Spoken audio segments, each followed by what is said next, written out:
Je vous invite à vous installer confortablement et à fermer les yeux. Je ne vais pas vous demander de vous endormir parce que vous écoutez une séance pour retrouver un bon sommeil.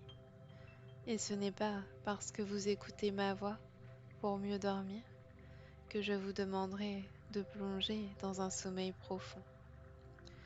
Je ne sais pas ce que vous pensez de la profondeur des choses d'ailleurs. Un grand sage disait fréquemment que c'est à la grandeur d'un fleuve que l'on voit la profondeur de sa source. Et souvent, je me posais la question de savoir si c'était le fleuve ou la source elle-même qui était la plus profonde. Ce que je sais, c'est qu'en conservant une attitude positive et un esprit combatif, nous pouvons gagner en profondeur et ainsi faire briller notre vie comme de l'éclat, de l'or ou de l'argent poli. Et peut-être que maintenant que vous êtes confortablement installé et que vous commencez à rentrer dans les profondeurs de l'hypnose, vous pourriez choisir de laisser votre corps se reposer pendant que votre inconscient reste là à écouter mes histoires, un peu comme une balade sous hypnose. Et d'ailleurs, cela me fait penser à une histoire. J'aimerais vous raconter l'histoire de ce créateur d'histoires féeriques, rayonnantes et paisibles. Je ne sais pas par quel mot vous décrire son travail, mais cet écrivain nous faisait partir loin en balade. Et d'ailleurs, je ne sais pas si c'est l'écrivain qui nous embarque ou si c'est l'histoire en elle-même qui nous balade. Vous savez, c'est un peu comme si vous étiez détendu et que votre esprit était parti loin, très loin, un peu comme à ce moment même où vous êtes probablement parti. Lui arrivait à nous emmener dans des lieux magiques, magnifiques, où l'air est bon, la nature est belle et le calme est ressourçant. Il disait souvent que cet état était proche de celui du sommeil. Notre inconscient nous emmène parfois dans des univers incroyablement beaux. Et je ne sais pas si, justement, vous pourriez voir l'endormissement comme un passage vers un monde infiniment beau et reposant, et vous laisser davantage aller pour y accéder. Prenez maintenant un temps pour ressentir votre respiration. Je sais que celle-ci s'apaise au fil de cette séance. Et d'ailleurs, plus vous expirez, plus vous rentrez dans une détente profonde.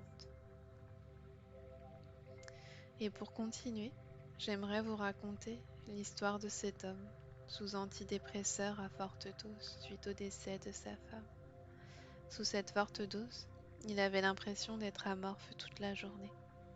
Le seul avantage, c'est que l'énergie n'y était pas pour ruminer. Son cerveau était complètement éteint par les médicaments et leurs effets secondaires. Il n'avait plus de moteur pour avancer et vivre. Un jour, alors qu'il dormait, il fut un rêve inhabituel qui lui apparut sous forme de révélation. C'était comme si quelqu'un, ou comme une sorte de lumière, venait le réveiller, le secouer et lui dire « Ça ne se passera pas comme ça. Tu dois vivre. Il te reste tant de choses à expérimenter et à aimer. » Au réveil, il se sentit d'abord bizarre, puis il eut étrangement comme une envie de ne plus se laisser aller. Il prit conscience qu'il était bien en vie et que c'était le moment de reprendre les choses en main, pas à pas. Il aurait pu décider de ne pas prêter attention à ce message et de poursuivre sa vie, englué par les effets secondaires de ses médicaments. Mais il avait décidé de vivre, de progressivement se sevrer et de se créer de nouveaux projets. Voyez, comme le sommeil peut être source de belles choses, et comme il est aussi synonyme de vie. La détente profonde s'installe progressivement au fil de la mélodie et plus vous écoutez ma voix. J'aimerais maintenant vous raconter l'histoire de ce commercial itinérant qui, comme son nom l'indique, était beaucoup sur la route. Il était souvent parti tôt le matin en voiture pour se déplacer chez des clients différents dans tout son département. Et le soir, il revenait comme toujours par la ville et était systématiquement dans les embouteillages.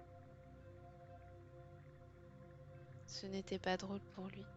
Il avait des grandes journées derrière lui. Au début de son contrat, il était énervé par le trajet du retour. Il avait l'impression de perdre son temps, de ne pas avancer. Et comme vous vous en doutez, il préférait faire autre chose de son temps. Mais un jour, en parlant à des collègues à lui, il pensa qu'il était possible de rendre ce qui est une perte de temps pour lui en bon moment, en moment où il ne fait pas rien, où il apprend des choses. Ses collègues lui avaient conseillé une chaîne de podcasts intéressante sur l'histoire, auquel il manquait de connaissances. Il se demandait pourquoi n'avait-il pas pensé à cela avant. En fait, il était tellement pris dans cet énervement que ça ne lui avait même pas venu à l'idée. Ainsi, chaque soir le trajet était plus agréable et il ne perdait pas son temps puisqu'il se cultivait ou parfois téléphonait à ses proches via le kit Bluetooth. Savez-vous que vous avez la possibilité de changer votre rapport au temps et d'arrêter de croire que le temps dormi est du temps de perdu? Et souvent, une séance d'hypnose comme celle-ci permet au corps et à l'esprit de se détendre pour bien dormir ensuite. Et j'aimerais ensuite vous raconter l'histoire de cette petite fille qui était pleine de rêves. Elle rêvait de devenir maquilleuse, de partir chez son grand-père en Nouvelle-Calédonie et enfin d'avoir une baguette magique pour rendre les rêves des autres bien réels. Et d'ailleurs, dans son sommeil, elle faisait souvent le rêve qu'elle était une fée du bonheur. Ou peut-être était-ce une petite fée qui venait la chercher pour lui permettre de rêver la nuit, pour exaucer les rêves qu'elle ne pouvait pas encore réaliser à son âge. Ce que je sais, c'est qu'ils seront bien réels un jour. Ses parents lui prévoyaient un voyage en Nouvelle-Calédonie pour Noël prochain. Mais chut, c'est un secret. Et je me disais que peut-être vous aussi, vous pourriez nous autoriser à rêver la nuit et à rendre vos rêves réels le jour. J'aimerais vous raconter l'histoire de ce professeur de 6e qui enseignait le français et l'histoire. Il était dans sa profession depuis déjà 9 ans, presque 10. Il éprouvait depuis le début des difficultés d'autorité, et je crois que ce manque d'autorité était une histoire de confiance en lui. Malgré ses 9 ans d'expérience, il ne se sentait peut-être pas légitime d'enseigner, et surtout, il ne se sentait pas apprécié par ses élèves. C'était à sa 10e année qu'il avait compris qu'il se trompait, quand ses élèves lui firent une surprise pour ses 10 ans, ici, du haut de la salle des professeurs. Il vit tous ses élèves se regrouper et lui chanter la chanson « Merci, monsieur le professeur ». Il comprit ainsi qu'il avait regardé sa situation avec le mauvais filtre et qu'au final, il était apprécié de beaucoup d'élèves. Cela l'aidait à remonter son estime de lui-même. Et parfois, il suffit de changer le filtre qu'on utilisait pour regarder la mort et la vie, pour vivre de manière sereine. Imaginez maintenant un interrupteur de lampe de chevet. Cette lampe est allumée.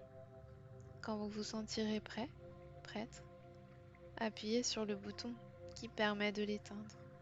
À partir de maintenant, vous allez entrer progressivement dans votre sommeil.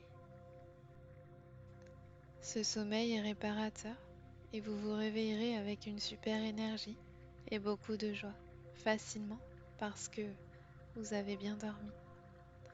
Imaginez-vous vous réveiller après cette nuit de sommeil ou après cette sieste, complètement apaisé, reposé et de bonne humeur. D'ici quelques instants, la séance va se terminer et vous allez pouvoir poursuivre ce moment d'apaisement via votre sieste ou votre nuit. Je n'ai plus qu'à vous souhaiter un beau repos.